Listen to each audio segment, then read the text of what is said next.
Sudah? Oke Pak, mungkin saya ulangi dulu Ya. Pak pertanyaannya.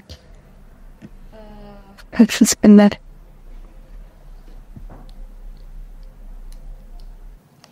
Ini tentang pendapat jenengan aja.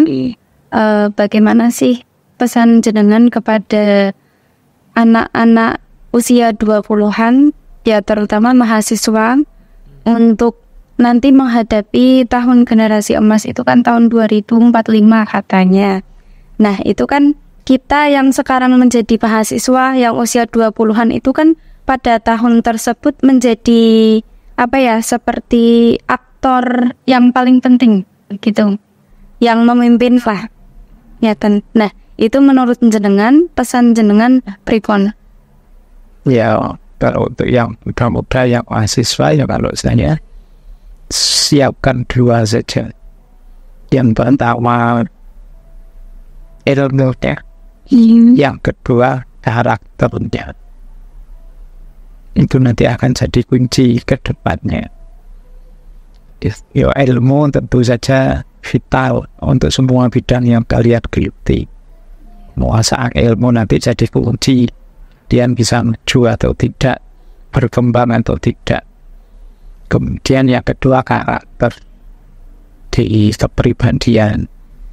Secanggih apapun penguasaan ilmunya, kalau kepribadiannya tidak cocok, sia-sia, jadinya hanya dihafalkan saja. Mentalitasnya harus sesuai. Kalau kata Pierre Bourdieu itu, sukses itu syaratnya 3. Arenanya cocok, habitnya sesuai, modalnya ada. Nah, yang karakter ini modal ini, kalau arena kan tidak. Jadi modal karakter yang nanti didukung oleh habit yang cocok. Jadi habitnya harus sesuai. Kalau habitnya tidak sesuai, ya sulit kalian nanti sukses. Kalau kebiasaannya malas-malasan, ya sulit sukses. Kalau kebiasaannya manja, tidak mau susah, ya sulit sukses. Kalau kebiasaannya manut saja, terbawa arus kiri kanan, ya sulit sukses. Ini habit, karakternya harus beres. Baru setelah itu modalnya, modal itu ya mungkin modal sosial, modal budaya, modal termasuk ilmu tadi, modal lembaga dan lain sebagainya.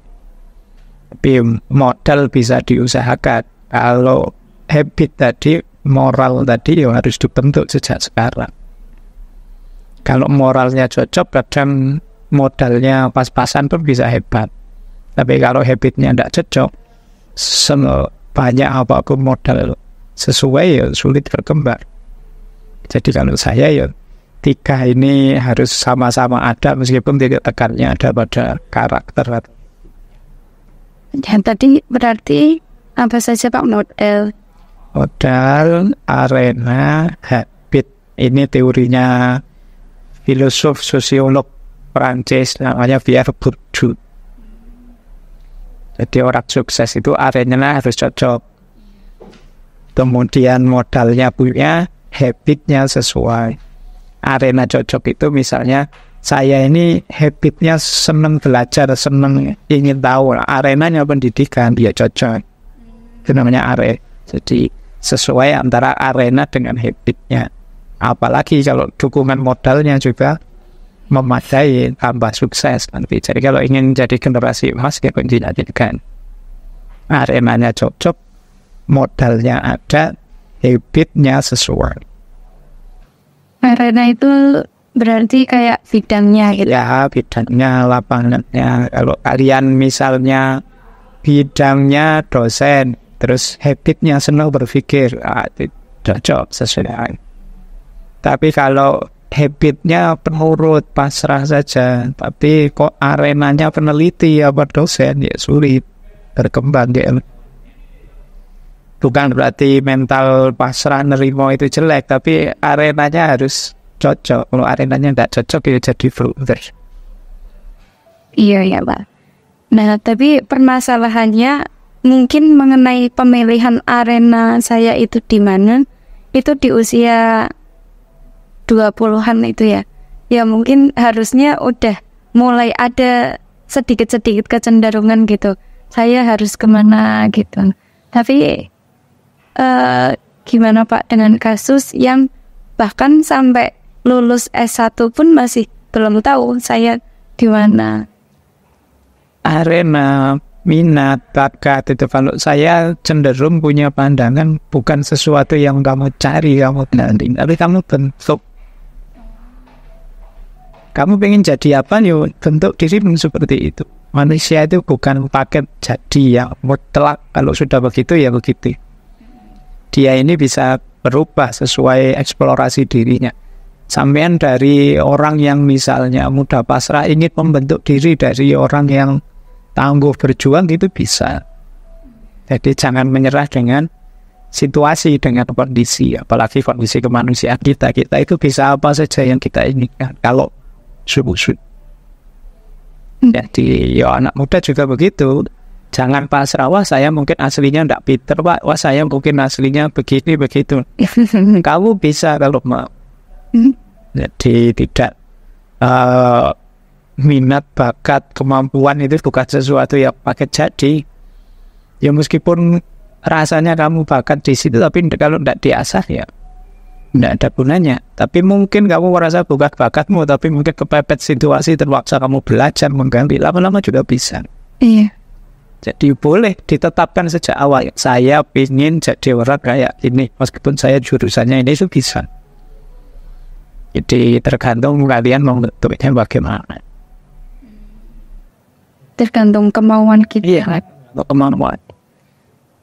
Terus kalau boleh tahu nih Pak, untuk Pak Faiz sendiri dulu pas waktu jadi saya ya, di usia-usia saya itu bagaimana Pak untuk bisa akhirnya, oh saya ini nih tempatnya yang cocok itu ya di filsafat gitu. Saya merasa begitu ya ketika sudah kuliah filsafat, mungkin malah semester awalnya ya mengalir saja, tidak mikir apa-apa, saya penting kuliah kan. Iya. Tapi ya bisa saja begitu sadar terus bisa membentuk diri ke tahu. Jadi tidak masalah, awalnya dari mana saja tidak masalah. Yang penting kalau kita sudah sadar diri, ingin membentuk diri, saatnya serius. Tapi ya jangan lama-lama, jangan terlalu banyak terombang-ambing sana sini, akhirnya tidak jadi. Mulai saja, apalagi sudah S2 ya sudah saatnya harus mulai mengerucut. Saya ingin berkarya, berkontribusi jadi orang di bidang ini, sehingga bisa sudah mulai digenjot saat sekarang. Mungkin kalau S1 semester awal itu mungkin masih adaptasi, menyesuaikan, memahami diri dan lain sebagainya. Kalau sudah S2 ya kelihatannya sudah mulai ngerti tentang dirinya, tinggal bentuk. Saya dulu juga begitu, akhir-akhir ya baru sadar, ya ternyata filsafat itu enak, menarik, harus diperdalam dan lain sebagainya. Nanti kalau kita sudah serius, yang sekitar kita menyesuaikan. Ya dan masuk ya sampai seperti ini sekarang. Iya. Ya, soalnya saya kira dengan melihat Pak Faiz yang sekarang ini, sepertinya dulu kok kayak nggak pernah ada masalah gitu Pak. Ada utangnya, tidak ada masalah. Semua ada masalah. Ya kuncinya kan cara kita menyikapi masalah. Tidak harus panik, tidak harus stres sampai depresi. Dijalani saja. Ada solusinya, alhamdulillah. Tidak ada solusi ya dicari. Kok buntu ya Pak, serah ke atas. Itu kan enaknya orang gagal. Gitu ya Pak. Kalau udah mentok ya sudah. Kita enggak, kita juga bukan superhero yang bisa apa saja. Ya, dalam banyak hal ya kadang-kadang mentok. Lah itu alhamdulillahnya kita beragama punya Tuhan. Kalau sudah bentuk ya sudah mengadu ke atas. Mungkin karena waktunya juga sudah cukup Pak. Beripun kesimpulan dari jenengan garis besarnya aja. Ya sudah, bisa jadi kalau saya ya sudah mulai pahami arena hidupnya, mulai dibentuk karakternya, mulai ngumpul-ngumpul modal yang diperlukan sejak sekarang. Modal itu bisa ilmu, bisa modal sosial, relasi, bisa modal simbolik, gelar, ijazah, dan lain sebagainya. Semua modal akan berguna pada saat itu. Betul saja. Gimana Mas Ornon Pak Faiz? Oke.